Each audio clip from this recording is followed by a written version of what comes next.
Right. Let me settle down a bit. We're here for a new episode of the Who Art Thou podcast. I'm joined by Kyle and Conor of the band LaVein. Guys, I'm so happy to have you guys on because I've been obviously a fan of you guys for ages, and myself and Conor have talked about this moment, but we're going to be talking about your brand new EP that's coming out, but I urge caution. And I guess like first things first, because I know this EP took a while to make and there was a bunch of changes and lineup changes. I guess first things first is like, what was the writing process like for this at the beginning? That was a nightmare. Yeah. So what was it, even from my perspective, I had joined the band just after Metal to the Masses. So first couple of tracks already written, but it was pretty much like no, we'd written one track. Oh, it was right. Yeah. And then it was just fucking non-stop. Like literally, as soon as you got in, we were like, right, we need to do this, keep momentum up, and had all this grand plan for how we're gonna. I think drop the EP like the following year, wasn't it? Like 2024 was like we're gonna record it. We had that. Jeez, was it that long ago? 2024. Yeah. Wow. Don't tell people. No, it's Fine Failure came out in 2023. And do you remember like we had like this 3-month period where we were getting promised the world. We were told by someone in the like quite high up in like the Irish metal scene, if that's a thing, that like five management were looking at us and like you could put us on tour with Malevolence. We were like, right, go on, fair. And we were like, right, well we're gonna like come back out like in 6 months time with an even better EP. And we just shot ourselves in the foot by going at it too fast. That was Conor's selling point to get me to join the band as well. It was like, we went for a coffee with Kyle and we're like, so do you want to be in the band? You won't be playing Bloodstock, but we came on tour with Burner though, so that was cool. Yeah. So did because you basically wrote an EP, didn't you, and then scrapped it? We recorded 7 songs. It's hard to believe that like when we went back, but we recorded 7 songs with Josh up in Belfast in January 2024. So six months or so after Bloodstock, and 4 of those are the EP, and there's a track as well. And then 3 of them were kind of like, we have these, we may put out like a 5 or 6 track EP, and then 3 of them were scrapped. One of them we did play, like one of them has been a staple of the set from the start. And then we just kind of thought it was quite immature by the time we were coming back to do the EP again. It was kind of like the other one out, wasn't it? It was just like every time we got back. It was the most fun to play live, to be honest. Yeah. And then after like a year or 2 of playing it, it was like, this is very amateur now. This makes us feel like a local band still or something. But it was a fun one to play. It was the one when everyone comes up after the show and goes, what was that one with that breakdown? We're like, yeah.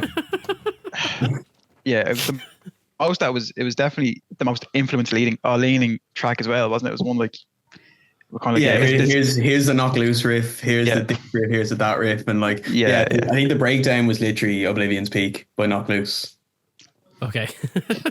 I think I must have seen you play that song then.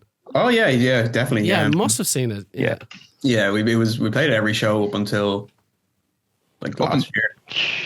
Up until it was going to be on Fine Failure actually. We were going to record it on Fine Failure, and then we thought, no, it doesn't really fit with the rest of it. And then there's one song in this 33 that we did play at Bloodstock. Like we wrote it literally to fill out the last 5 minutes of the Bloodstock set. Wow.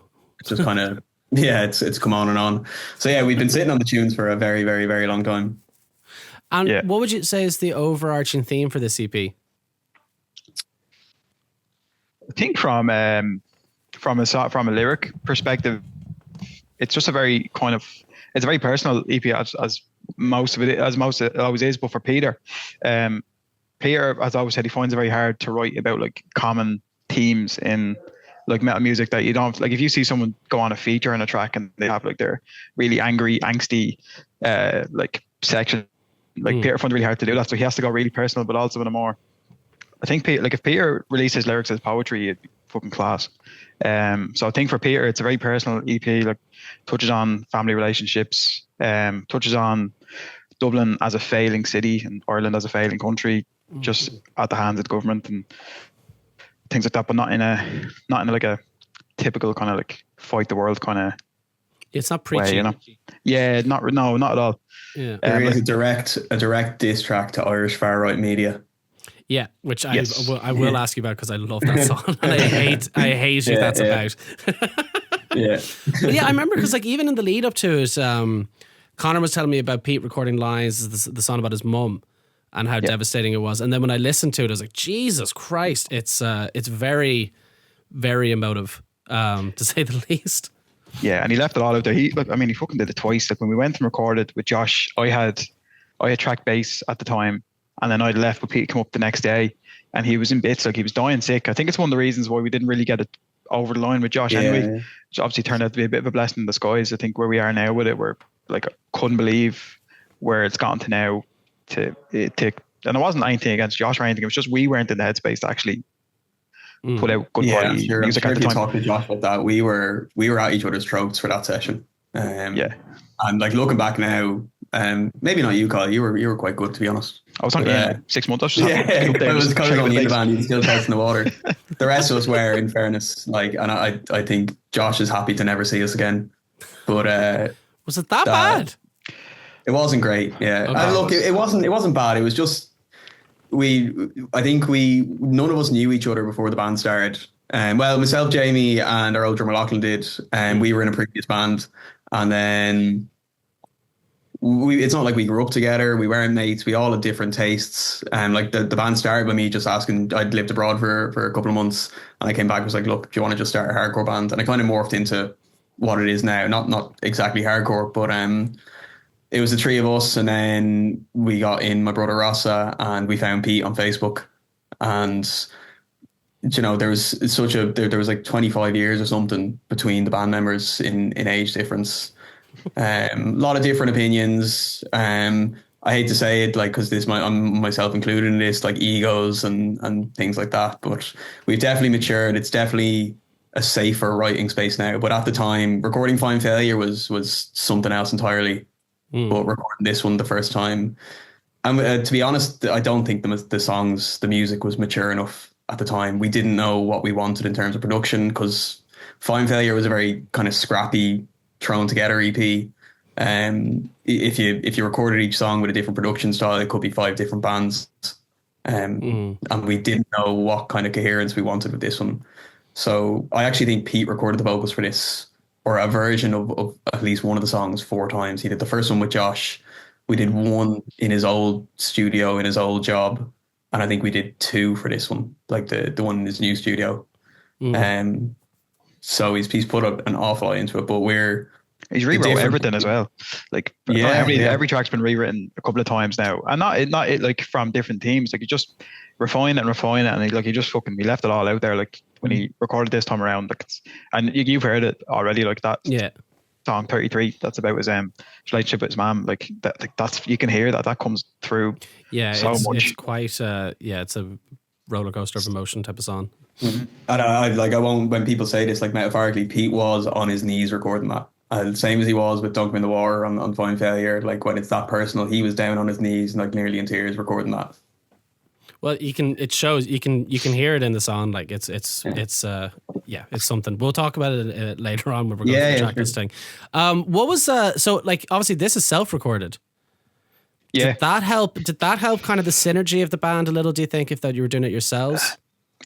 I think it relieved a lot of pressure from, like, there was a lot of pressure to get it done, and then there was obviously a lot of clashes over how we wanted the sound, because like Dara came in on bass back in October 2024, and I think around that, and then it was it wasn't really planned that we were going to do it with him. We were maybe thinking of just tracking and then send it off somewhere, and then I think we just said, we'll try and see what happens. And it's just like, it was so easy to do, just sitting in his gaff, just take the quad cortex out and dial up a tone, and it was just so fucking seamless. But then obviously when it came to like mixing and how we wanted the sound, that's when we kind of started clashing a bit, but I think in a good way. Like we pushed each other. Dara's big into like modern production, like Buster Roller Home style, super slammed and like pushed the boundaries, where we were going from, like myself and Connor, we just had to like the saw guitar tone in mind the whole time, having a bit more like raw and free and kind of a bit like looser. Then we came to where we came now. But then I think just a monetary relief of not having to worry about spending thousands of euro on re-recording something where we've already spent that money with Josh. Yeah. And then we can say, right, we can put the money in to get it mastered properly. So then we send off to Aidan Cunningham. So that's where we could we had a bit more freedom, I think, to sit on it for a while and actually refine the little bits. And I think that's where we got to with the production of it. Like, we weren't able to find those little finishing touches if we were with the producer, just because we wouldn't have had the budget to do it. So it was a big help doing it in-house. That's no disrespect to Josh, obviously, as well, and to of course. The drums were still recorded by Josh, and the takes are all Lachlan's takes. Like, we've got Nico in the band now who's playing like the shows live and everything. So it's Lachlan's takes on drums. We did just to fit in with the new production and everything. It's resampled and everything, but they are very much Lachlan's drums and the takes that Josh did up in JSR. Oh, okay, I didn't know that. Yeah. It's funny when you mentioned Dara joining the band. Conor was like, he's a fucking whiz at mixing and recording and all that kind of stuff. And then I heard the EP and I was like, Jesus Christ, what age is he as well? He's young as well, isn't he? He's still in an nappy, yeah. When I heard it, I was like, holy fuck, this sounds like extremely, like, you know, grade A production style on it. It's fantastic. It's mad as well because, like, it's not like he's in a treated room with, like, he's on little computers. I don't know how he's doing it.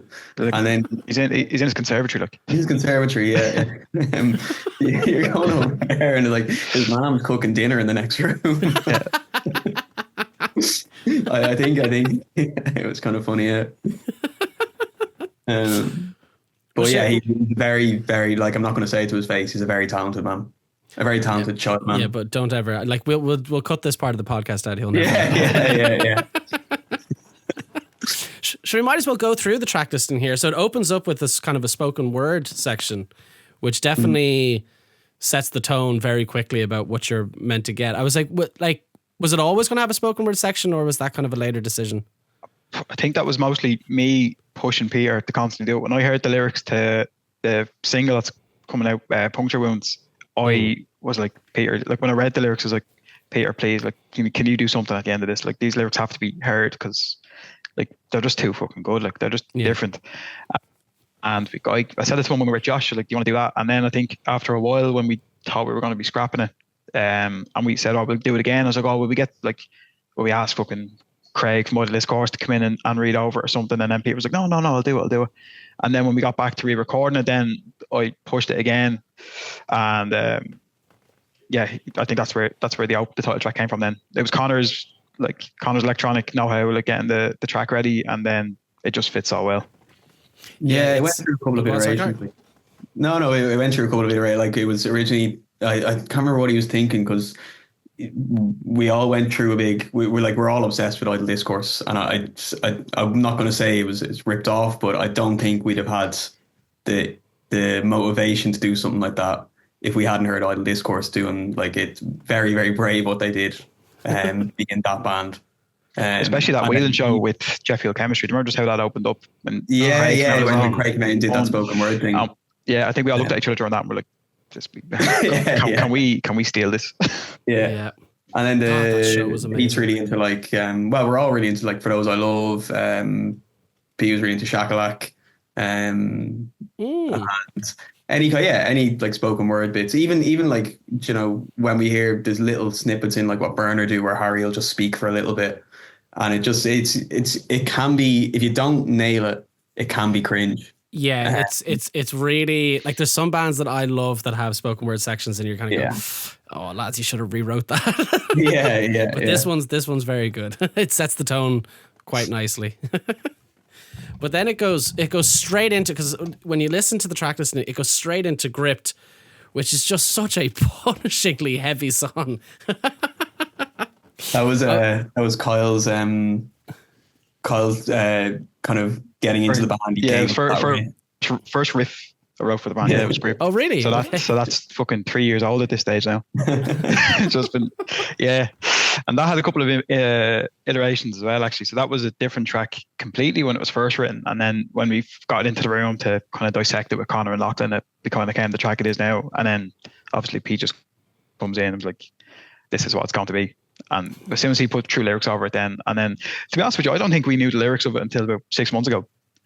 And then I didn't even like the build up to the breakdown, which you know the lyrics of there. Like I didn't know what that was. I just thought that was Pete doing a wee scream, and then he was like, "Can we make a T-shirt out with the grip lyrics?" I was like, "What are they?" And then he just read out to us and was like, "Of course, absolutely, of course." So I just had a different appreciation for the song after that. But yeah, no, it's a great way to open a set list because we played. It's the first song in the set as well after the intro. The previous live one we had, and then now this one, and it's just a great way to open the EP as well. And it probably not if people are aware, like it's obviously about Gripped Media, I'm assuming, or is it about right wing media? It's directed at Gripped Media, but it's right wing media in general. Yeah. It's it was initially inspired by the events of November 23 riots, Dublin riots.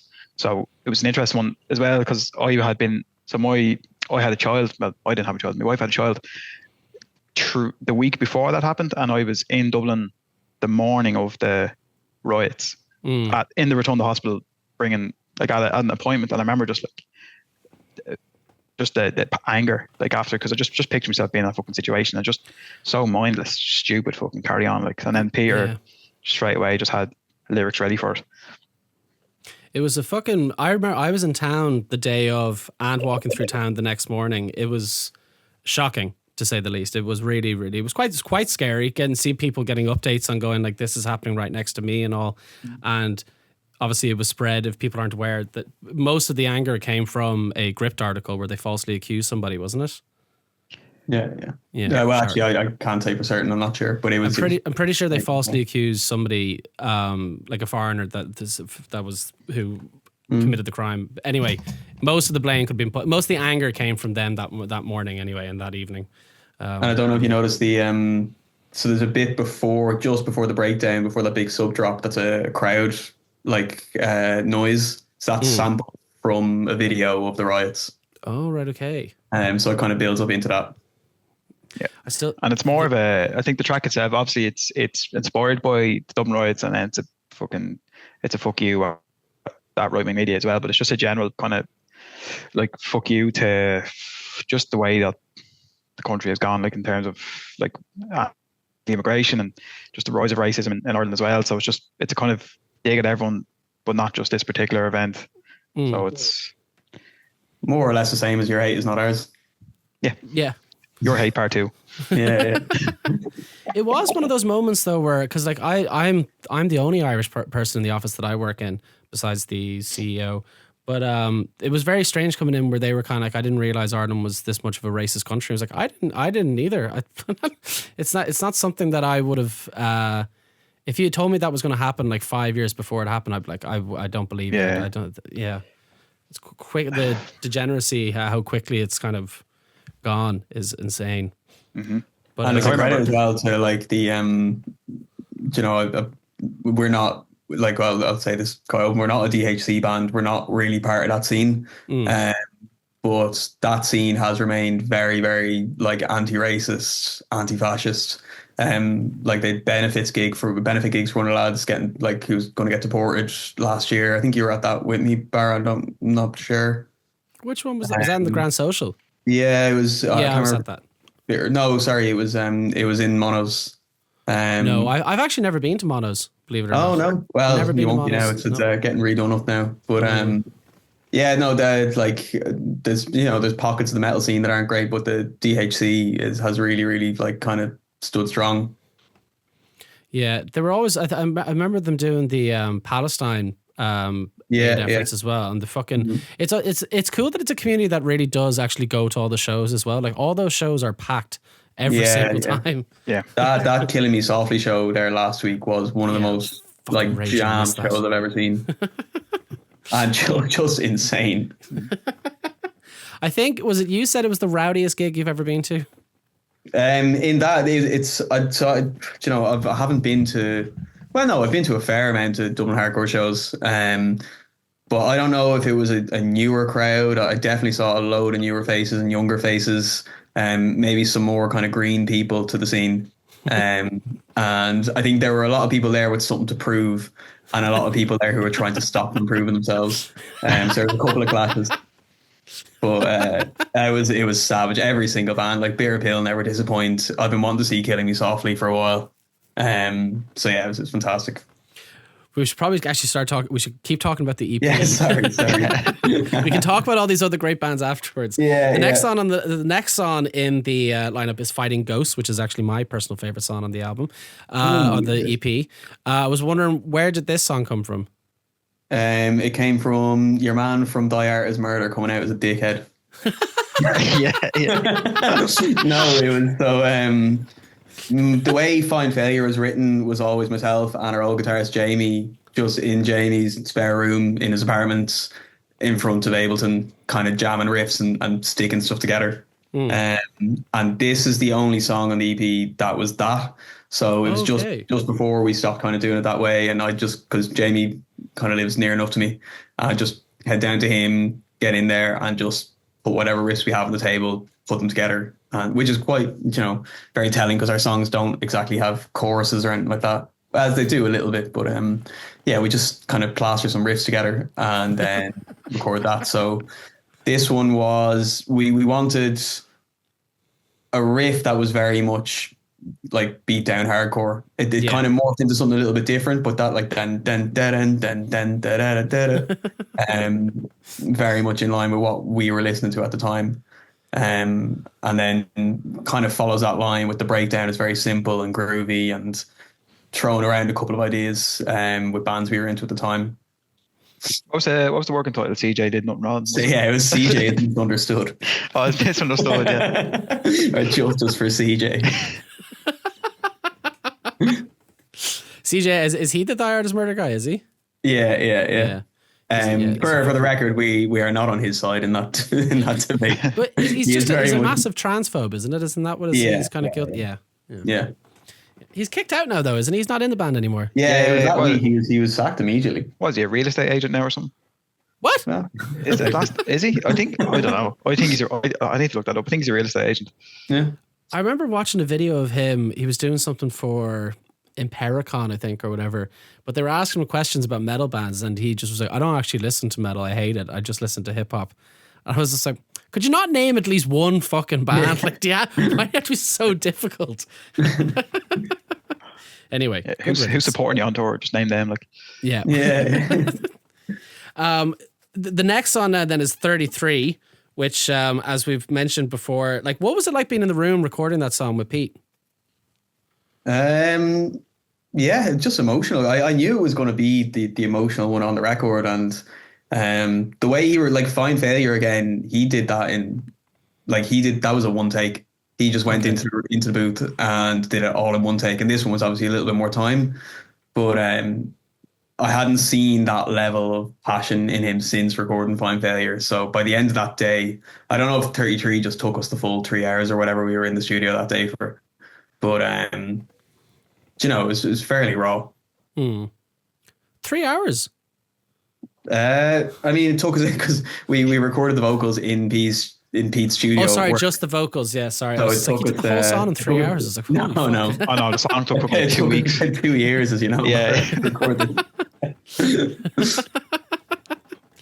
And so Puncture Wounds is the next song on the EP. Why did you decide to release that as the single? Just out of curiosity. I think it was instinct because Fighting Ghosts was initially going to be the single. I think because it was the most kind of straightforward one.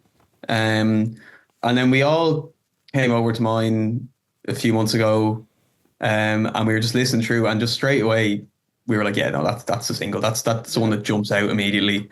It's got that the way the kind of riff comes interspersed with the little jugs and everything isn't something we've done before, and the double kicks following that, and then the 2-step at the end is kind of a big way to end it, and the big kind of melodic chords. It's the most melody that's on the EP. Yeah, and I think Gripped would have been too short, and it's too much of I think it's a statement track, so you can't really have that as your single. Yeah, because that's you want the EP to open to that and say, yeah, here we are. And then I think 33 itself is 33 is just, I think it would have just been, I would have taken away from it the song itself. Would have been discredited the song itself to release it as a single. Yeah, You know? I would agree. The kind of that, yeah, it's an emotional weighty song. It doesn't really seem like the kind of like, hey, guess who's back with a new release type of push. And Puncture Wounds is essentially about kind of the middle class of Dublin kind of standing behind the flooding of meth and Class A's, and kind of promoting the use of it, and kind of promoting the problem. Do you have a middle class in Dublin do that? As in, like, so you be look. I'm not going to kind of quote the lyrics, but yeah, it's the middle class supporting the drug use, while that is being supported by the use of addiction and everything in Dublin City. Basically, Pete spent a night working with I can't remember what charity it was, but he was essentially going around providing support as he was making a documentary or something, and he essentially just saw what Dublin at night looked like. It's pretty rough. Yeah. Like my dad does this thing. He does these soup runs where he goes out on Mondays and Wednesdays and feeds the homeless in Dublin city centre, and I've gone with him a few times on it as well. Some of the fucking stories and the stuff you see in Dublin is insane that it's going on. Like the top of Westmoreland Street was just an open drug dealing place at one point. There's nothing being done about it. Yeah, like even like Merchants Quay. Yeah, is obviously it's fantastic the work that they do, but then it also is just the absolute like centre of the city for open drug use and sale as well. Like I was on during the writing of the EP, I was on the Citizens Assembly on drug use. Okay. And obviously we took a field trip out to Coolmine Women's Refuge, where you have like you're seeing women in recovery. And another group went out to Merchants Quay and they got to see the work that Merchants Quay are doing for drug users. But like we were hearing from lived experience groups, people who had come through addiction, people who are in active addiction, people who are affected by addiction. But then either side of the assemblies, like you were just in the hotel getting pissed. People on the assembly were smoking joints in their room. Like I didn't see it going around, but I heard of fucking worse carry on. And like it's just that like you're sitting and you're trying to be empathetic and be like I was getting pissed on it as well. But like you try to be empathetic, and I think it's hard when you're just kind of you're like there was people crying in Dublin Castle on one of the days when they heard from a lived experience group, but then like the same person fucking 6 hours later is a bottle of wine in. Yeah, like you can't absolutely pretend we're not guilty of it as well. Like when if you buy a bag or whatever, that money is supporting that problem. Yeah, and you're not going to see the consequences of that problem. But like that's how the issue gets funded. Yeah, I remember somebody was like, somebody recently was like, every time you buy a bag, you're helping the cartel was the thing. Yeah, exactly. I never even thought I did that. Like I thankfully I'm not big into drugs, but that was not a thing that would have gone through my head. You know, that kind of like, it's obvious when it's pointed out, but you know, you just see people, especially in Dublin, cocaine use in Dublin with like my age group is fucking crazy. It's just something you would never think that would occur, basically. But that was an argument made by he's the commissioner of the guards now. What's his name? I can't remember his name. He was speaking there as a representative for the guards, and he was saying like if you decream, go ahead, grand, no problem. But like if you're going to decream or if you're going to like legalize Class A's or certain drugs and say cocaine is one of them, like the government, that's fine. That you're not going to be penalised for it, but you can't regulate a fucking cocaine production in Colombia. It's the only place in the world it comes from. So yeah, either. So you can't really justify the government giving the cartel money either. So you know, kind of think about it a little bit. You can go ahead and legalize like weed, like that can be grown ethically, or you can legalize pills or anything. You can always make them like in a commercial setting, but you can't do the same with coke. Yeah, or do we go ahead and start giving the Taliban money to get poppy seed production ramped up in Afghanistan? You know. But then again, you know, and it's very much a track aimed at ourselves as well, like because you know it's not to say we're not all guilty of it, and we're not all funding it. But yeah, I mean, I'll send you the lyrics to Puncture Wounds. I've only read them once, but they're But even the spoken word piece in the title track is in reference to that as well, Conor, isn't it? Yeah, and there are actually two spoken word pieces. There's a spoken word piece at the end of 33 as well that leads into Puncture Wounds. But the whole theme of the album, of the EP, sorry, you said earlier, is But I Urge Caution, is kind of paraphrasing backbench politicians who can come out with the woodwork after shit hits the fan and go, well, I told you so. Which seems to happen a lot these days in Ireland. Yeah. But again, that's pointing the finger at ourselves as much as anyone else, because we can all come here and then say it in hindsight. But there's very little you or myself might be doing about it. Just like in relation to the EP, like what would be your guys' favorite tracks on it? The ego in me always like gripped at the start, just because when I first wrote it to them hearing it in production, it wasn't actually I didn't actually like the track in its current iteration until I actually heard the finished mix from. I forgot the breakdown argument. What was the breakdown argument? Was it? You had the breakdown as a 2-step initially. Yeah. The breakdown was a 2-step at first, but it was just like, you know, when you put something in your head, like Conor's probably going to say the same about some of the tracks he wrote as well. Like when you have it in your head and you have how it sounds, and then you're hearing it, the iteration after iteration, it's like, no, it's not fucking there. Like it's not there yet. And then when we heard the first kind of demo master that Dara did before we'd sent him off to Aiden, I was like, fuck, this is it. Like even some of the ideas that Conor had some ideas for like a random major chord in the breakdown. I was like, that fucking doesn't sit there at all. And then after a few listens, we heard Dara's version. I was like, fucking genius. Like, so it's but I think now 33 has always just stood out to me big time. Just I think there's a lot that I relate on it as well. Like just like all family relationships. I think like everyone's family's fucked up one way or another. So I took a lot from 33 personally, and like it's a track that I would, even if I'm on in the car, I won't put the EP on, but sometimes I'll just throw that on in the queue and just listen to that every now and then, because what's the word, cathartic song to listen to. It must be such a nice feeling loving your EP so much that you're like, I'm playing my own music in the car. Oh fuck yeah! You want to make music, you want to listen to. It's so much more than that. You'd like, I go to weeks without listening to it, and then I'd stick it on one day, going, I wonder what the EP sounds like, and then you'd be like, this is class, and then you end up playing it 5 times a day for a week, and by Friday you're like, this is literally the worst thing I've ever heard. Yeah, that was us on the. I think I've listened to it about 6 times in the last 2 days, going like, this is shit. Why are we putting this out?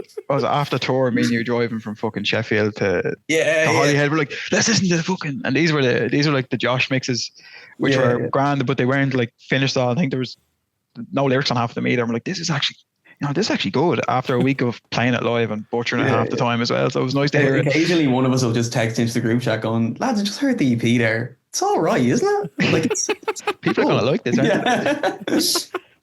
We're not the most confident group of men. Yeah, I was supposed to say you're on a podcast promoting the EP and you're after going, I think it's shite. We don't actually want people to listen to it. Don't listen to this. Yeah, no, our tastes and writing has moved on so far. I'm actually sick of these songs. Yeah, we don't actually like metal anymore. So we sold our Swollen Pickles thing. No, we actually like we're going full spoken word. See them spoken word tracks, we're just testing the water now. It's a full spoken word album. Full spoken word, great. Yeah, there's no guitars on the next album at all. How do you find? Well, actually, Conor, I never got your favorite song on the EP. I'd say 33 as well. I remember I'd heard that. Do you remember when? You'll remember this, Kyle, as well. Do you remember when Knock Loose came out with the Upon Law singles?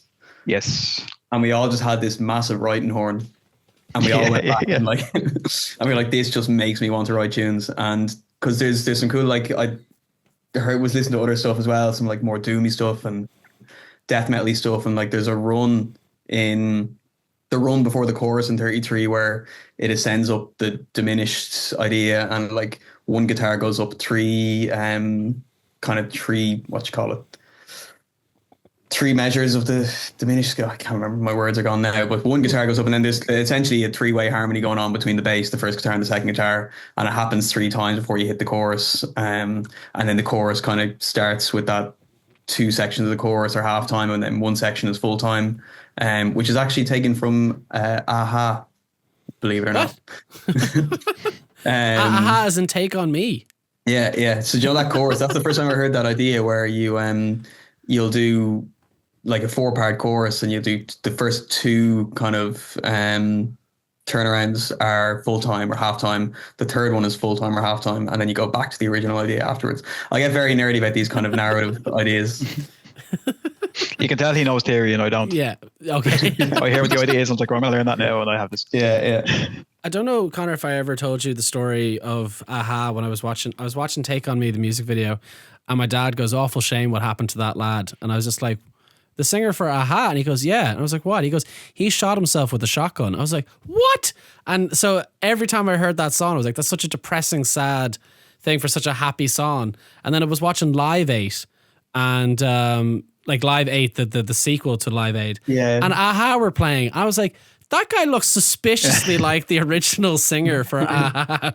And I said to my dad, I was like, you fucking asshole, he's not dead. And he was just like, oh, all right, well, good for him, I suppose. It's like, why would you say that he did died in such a horrific way as well? He's like, oh, yeah. I just heard it somewhere.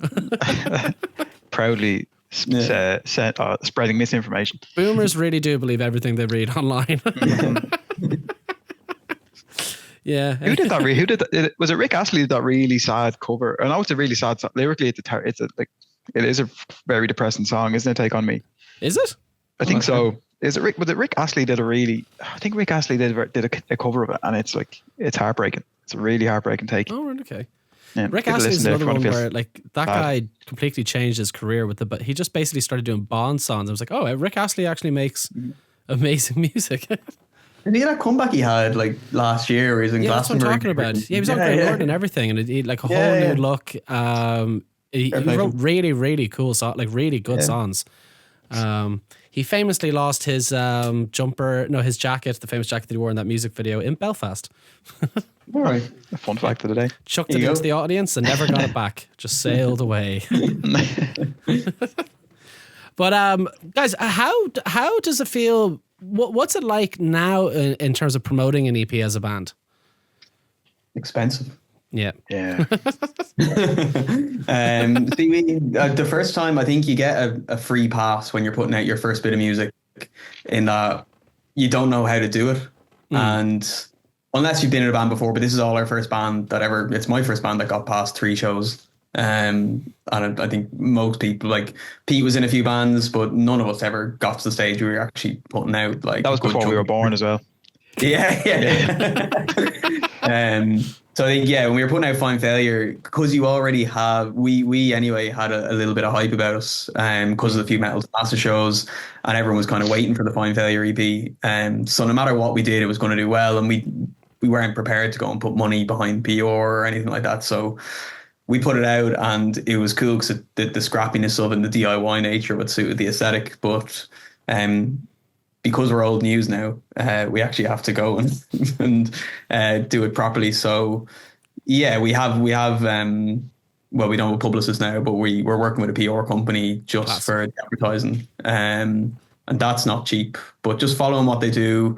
There's other Irish bands that recommended this company to us. And yeah, we're working with them. And then just in terms of just basic stuff, like knowing how to put reels, like I don't know how to put reels together, but Pete obviously works in media. Yeah, I was going to say, I would hope Pete could do it. Yeah. So Pete's doing the visualizers. We didn't have the kind of money or anything to do a music video on this run, especially with the way Pete is at the moment. So we're just doing visualizers. I'm not a big fan of lyric videos. Absolutely not doing AI or anything like that. So what? Oh, come on! I know. So just doing visualizers, doing as much as we can, and then keeping your ear to the ground about social media trends and knowing times to post and how to post and frequencies without kind of doing damage to your aesthetic. Like we might be shooting ourselves in the foot by not going down the meme route or wait for the breakdown kind of stuff or anything like that, as we've seen. I know disrespect to other bands that like do that. Yeah, or the kind of automatic voices or captions on things. So, and we've definitely heard that we're probably losing reach by not doing that. But that immediate, if I see an ad come up on Instagram where it's like wait for the breakdown and it's a meme or someone making like the breakdown face or whatever, it just immediately turns me off the band. Yeah, Yeah. it depends on the type of band, but it's not something I gravitate towards. It makes me just go, I don't want to check you guys out. Yeah, like I don't think I have gone and checked out a band from that. And again, no disrespect to bands who are doing it, because if it obviously works to Yeah. reach maybe non-musicians or people who aren't even in like musician adjacent.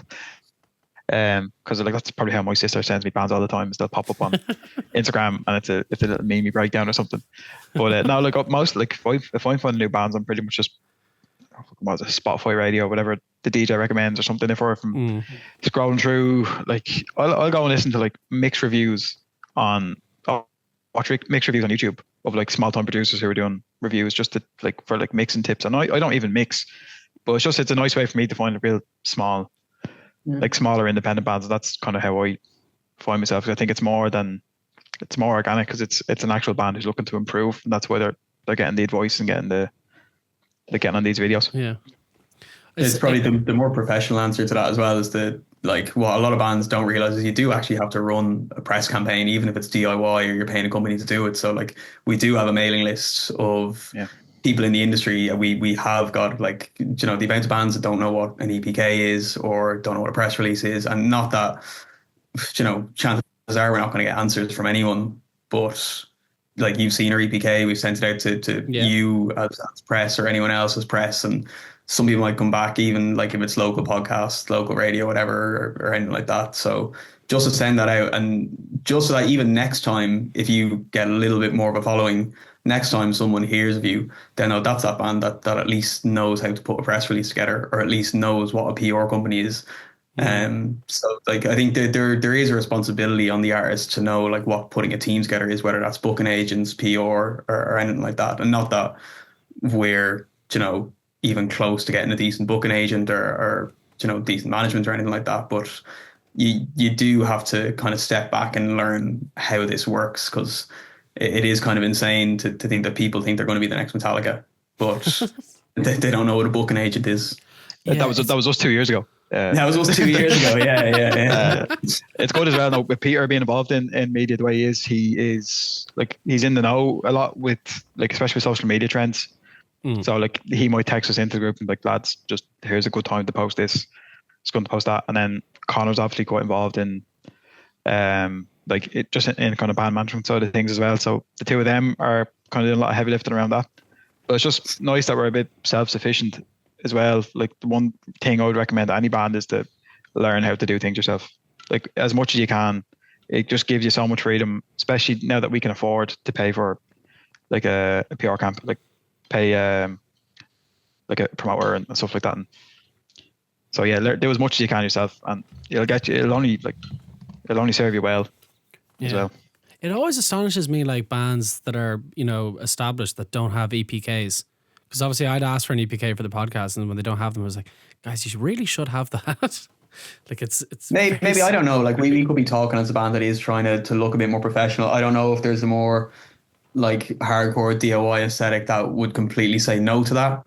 And if you're like a DHC band, you're doing DHC shows, and then that kind of you're looking over at other scenes like Wolverhampton or Bleeds or anything over in the UK, and they all know each other. So you're obviously not going to send a hardcore promoter in Wolverhampton your EPK.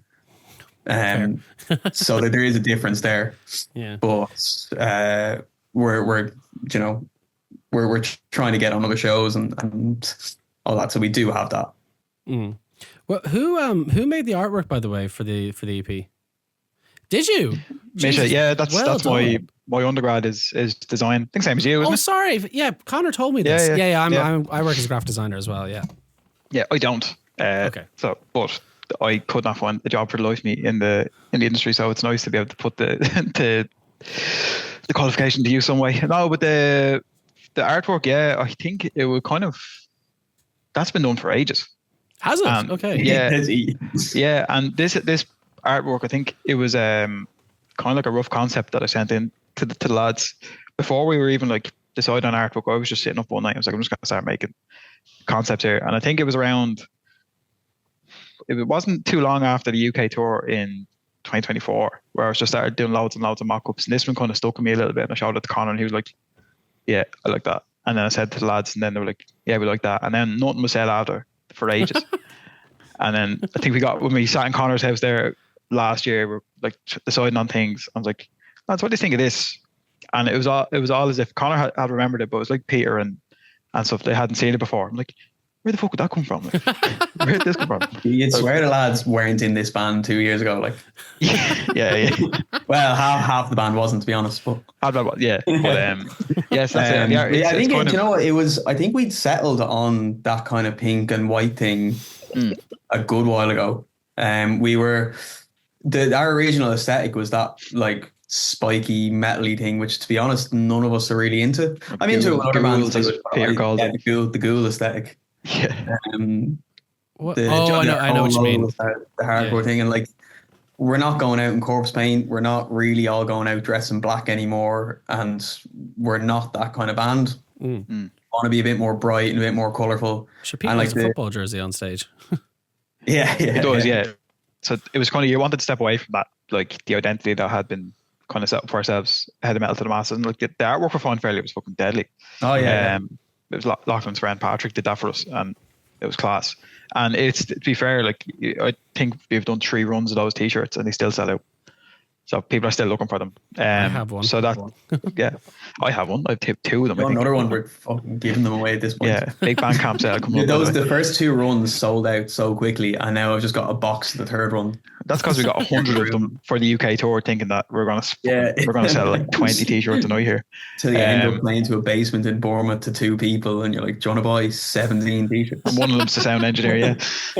But no, that's what the artwork, yeah, it just kind of, identity wise, we definitely needed to have a change. The logo as well didn't really represent us, like to the type of music we were making, and we just kind of need something a bit more modern, and also just something that isn't going to like put you in one particular group either. Like, because again, I don't think we're necessarily a hardcore band. It's what inspires 2 of the band members, or 3 of the band members out of 5. Mostly, like Nico is a big deathcore man. He listens to everything. Dara is. Nico thinks we sound like Gojira. Yeah, what? Dara wants to be. Yeah. Tell him that to his face. No, he does not. Yeah. He's a funny man, Nico. Yeah. Yeah. And then Dara just wants to be fucking. Dara just wants to be periphery. So. Yeah. But Dara's very good. Actually, some of the stuff he writes now, like the demos he's sending now, are mad, because he just like morphs himself into a space. Like, remember the first track he ever sent us? It was definitely more in that kind of periphery line of songwriting, and then what he's sending now is just completely like shifted into like where Connor is. Like, Connor is convergy, conjurer, all over the place riffs, and Dara's just able to just morph into that sort of space as well. Yeah, he wants to be very much gent, like your kind of genty metalcore thing, which I like a bit of it, but I don't want to be in that band, and he very much does. I'm trying to meet in the middle now, because like, you know, he is one of the newer members, but it is his band as well. So trying to meet that, and I'm a sucker for a D beat and a breakdown. I just want to write crusty basement riffs. So it's nice balance. Yeah, exactly. Yeah, that's kind of my main issue with gent as well. It's just too clean. I like my metal really like just much nastier than that. Except for which is sugar. A weird one as well, because like, you know, when people say like, you know, oh, this is the heaviest thing ever, and it is like, I'm not gonna name any names bands, but there's bands coming out now and that have been out for the last 5 years that are, yeah, it's really heavy, but is it not just real perfect? Yeah, is it not like real, like the bands that are being cited now as the heaviest bands in the world. And it's like, I suppose, but if it's all 100%, yeah, is it that heavy? Like, Converge is the heaviest thing ever, but it's the thinnest sound in production. Like, do you know what I mean? Or, but then what? Nails, yeah. But the new Varials album that came out last week, it's like, actually that is an outlier there. That's a huge outlier, because it's the production goes against everything that modern metal production stands for, and it just works so well. Like, I don't know if you've heard it, Barra, but you should go and throw it on. No, yeah, you'll probably rip that radiator off behind you, just from the first track. Like, I had listened to one track on it, and I said, Connor, there's a bit of you in this. And sometimes if I say that to him, he'll get back to me. He's like, what the fuck do you hear in that? That is a bit of me. And I don't listen to the one track, and I send it to him, and he texts me back and he goes, this track here, and it was the one that I convinced me to send him. And it's I don't know, there's something different about it, but it's just something very, initially it kind of sounds again like your genty metalcore, nothing new, and then there's something else in there. It's and I'd known that band for a while, and I'd always just lump them in with that senior post Architects metalcore. yeah. But there's something very different. It's kind of like they just wrote demos in their bedroom, sent it to a mastering engineer, and said, "Make this clip at every possible point," and just seems to work. Yeah. I'll have to check that out. The only I was about to say, the only person, by the way, that I actually take music recommendations is in when somebody goes, "You'll like this," is Connor. Because most of the times, anytime somebody sends me, and most of the time anybody sends me music, I was like, "Why did you think I'd like that? I hate this. I hate everything about." I'm going to start sending you absolute shit. No, please don't, because you're. The most recent one was that band Intercourse, which I really enjoyed. Although That was cool, wasn't it? Although I hate the name of the band. You can't go around wearing a t-shirt with Intercourse written on it. You can't. You're going to wear our grip t-shirt though, aren't you? I'm going to wear your grip t-shirt, yeah, for sure. So guys, when is, just for everybody's sake, when is the EP being released? Do you have a date? Puncture Wounds is out next week, isn't it? Puncture Wounds is 7th of March. 13th of March. Class. Sorry? The 7th of March was yesterday. 13th of March. Yeah, 13th of March. EP's out on the 15th of May. Yeah. On all streaming platforms. Amazing stuff. So just before we finish up, I just want to do, we do kind of a quick fire round here at the end of every podcast. And we know we're big fans. What? Oh, yes. Favorite live show you've been to recently? We'll go with that one first. You know what? It was actually the last live show we played was my favorite live show recently. I think it was with Nyland, Elder Druids. Oh my God, who were your lads on? But obviously it's the frontman of Elder Druids had passed away shortly after that gig. But that I remember seeing Elder Druid and I was just like awestruck, just the way that they're just so powerful. And then only hearing afterwards that the lyrics were all improv as well. What? Yeah, Really? he just stepped up. Yeah, he just joined the band and didn't have any lyrics written for any tracks. For some of the new tracks, or even some of the old ones as well, he just rehashed them, and it was just, like his delivery was just phenomenal. Wow. And then Nyland as well were just outrageous. But it was the nicest. Just I think it was like the best performing live show I'd been at in a while. Just stays on the mind. I've definitely seen Elder Druid before and thought they were absolutely unreal. Yeah. Mm-hmm. Probably at Siege or something like that. But I've definitely seen them before and thought they were good. Is it Nylum or Nylanth? Nyland. Have you ever seen them, Bar? No. They're brilliant. Yeah, I heard they're good. Classic. Yeah. And then Voodoo serves itself well for live music. The sound in Voodoo is just phenomenal. I think Better Pill were only up there yesterday, weren't they? It was a Belfast hardcore show on, yeah. Oh, class. Yeah, but Voodoo is my favorite place to play as well. So it's the perfect balance to play there as a musician and also listen to, because the sound on stage and front of stage is just class. Yeah. I've never been in it. What type of venue is it? Like, is it a 200 cap or something? Grand Potion size, like Is it? Okay. Yeah. All right. But it's just like so well run. I've never had a bad promoter there. Sounds impeccable for a small venue, and it's just it's almost exclusively a rock and metal venue as well. So you kind of feel at home there. And the world's tiniest green room, which is great. Yeah, the world. We have 10 bands sitting in there chatting shit.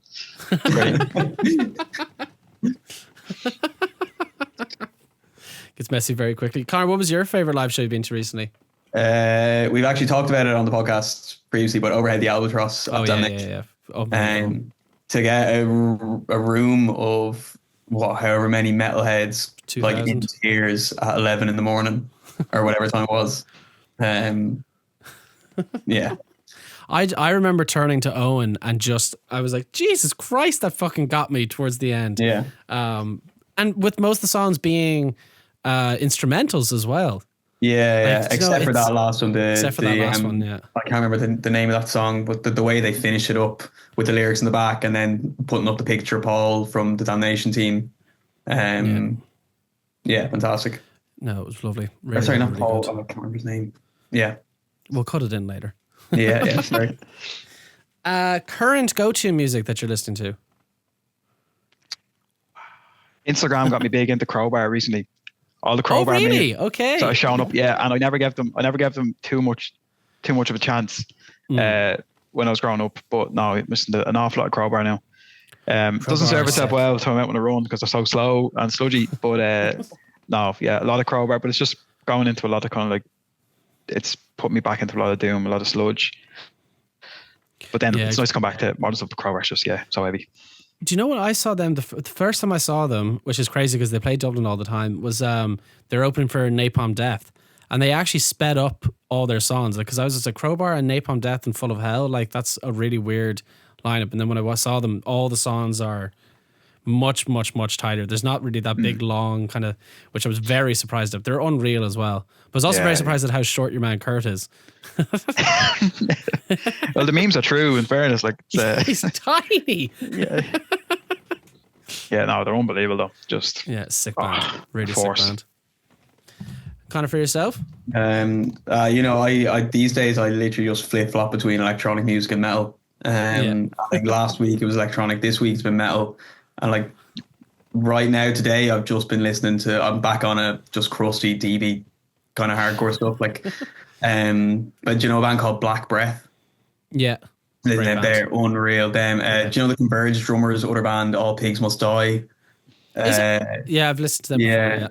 Tragedy, like his hero is gone, which led me back onto Burner again, because Burner just do that, but with a bit of death metal as well. It's tight as fuck.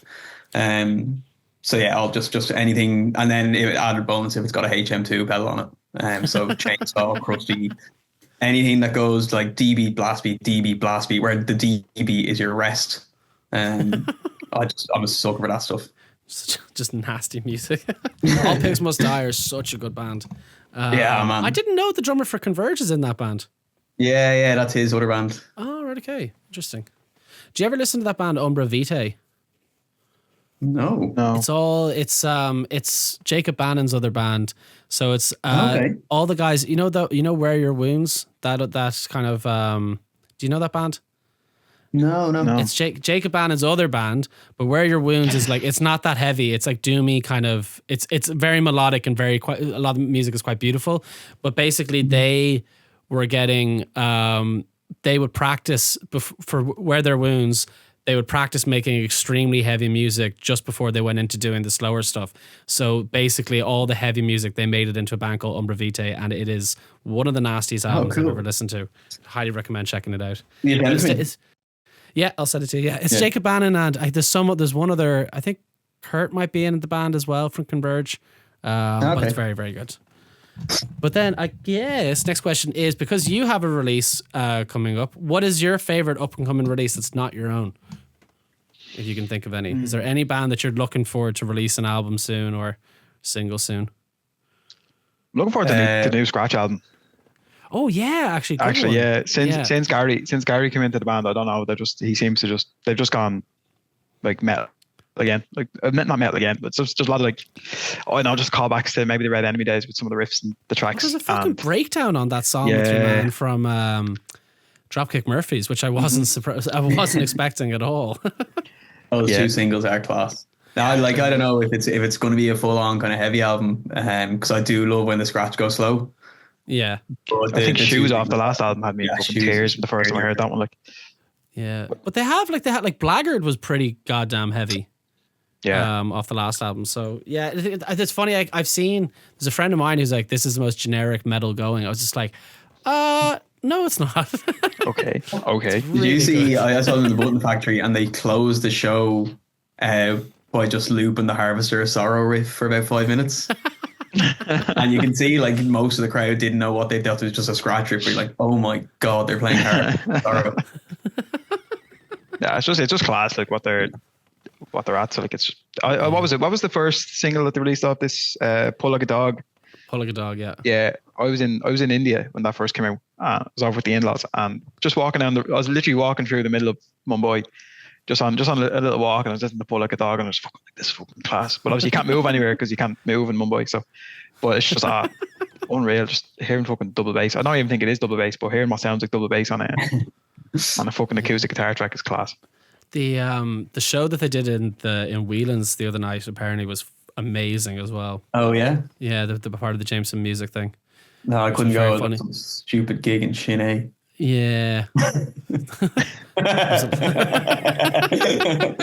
Promoted by this Who Art Thou guy. Yeah. That was a very good show. You should have stayed to the end. Yeah. Sorry, I couldn't stick around, but Yeah, you're all good. You're all good. Seeing Partholon live. Holy fuck. Partholon and the Grey, both of them just absolutely insane bands.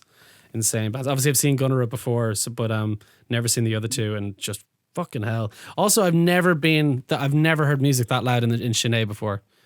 Partholon came with fucking. Did you see the equipment they had on the stage? No, I didn't get the chance to see them. Fucking giant amps, like all up on the stage. I'd never seen that much gear on the stage in Sinead before. It was gas. But yeah, very, very, very good band. What's an upcoming release you're looking forward to, Connor, if you can think of any? Yeah, I mean, so we were still kind of pally with Burner and chatting to them, and Harry's very excited about the new Burner tunes. I have heard one demo, and it's like absolutely insane. I don't know like where they're going to go with it, if it's going to be very different to the album, but we got so deeply obsessed with that band after playing. And they are like, not because like we're mates to them or we know them or anything, like they're genuinely one of my favorite bands. They do absolutely everything that I want. And they're just so happy for you to pick their brain. I think Nathan as well. I think me and he's like our holy grail guitar tone. And when he hears what we're coming out with next, he's gonna just be like, well, that's just my guitar tone. Yeah. Excuse me. Pete sent a message into our group chat yesterday just because he heard some demos. He's like, lads, we've really fucked up by not being Burner. I think they're also just the nicest people on the planet. Yeah. They're just Harry is so, again, he's just so obsessed with like that kind of music, and he's loves whenever people talk to him about his own band or about their own bands. Like I've sent him bands before going, man, have you heard this? He goes, oh yeah, that's old news, man. Let me check this one out, and he'll send me other stuff. So that's class. He's just such a nerd about just music and art in general. Yeah.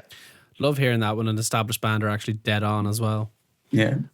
Apparently there's a Burner over in Canada as well that's meant to be very good. I would have assumed there's about 20 Burners knocking around.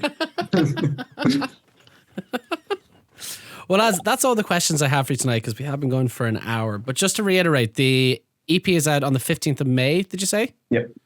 Puncture Wounds out next week. I don't know if this will be out before Puncture Wounds is out. But thanks so much for coming on the podcast. I'm amazed this is actually the first time LaVein have been on as a band. Oh yeah, we're not coming back on, so no. Well, one line only. I've kind of had my say in this band now with the turnover. I'm going to be out by the next time. I'm on the podcast. Yeah, you're not hitting the KPIs. Anyway, so spreadsheets aren't looking good. No. Well, guys, thank you very much for coming to the podcast. It's been a pleasure. Cheers, Barry. Thanks a minute. Thanks very much.